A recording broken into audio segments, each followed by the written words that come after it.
বছরের প্রথম দিনেও গাজায় ১৭ ফিলিস্তিনিকে হত্যা করেছে ইসরায়েল।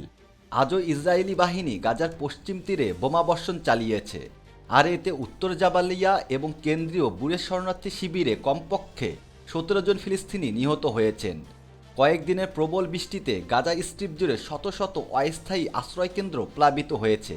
সাথে ইসরায়েল মানবিক সহায়তার প্রবেশ সীমাবদ্ধ করায় বাস্তুচ্যুত ফিলিস্তিনিদের জন্য আরও দুর্দশার সৃষ্টি হয়েছে।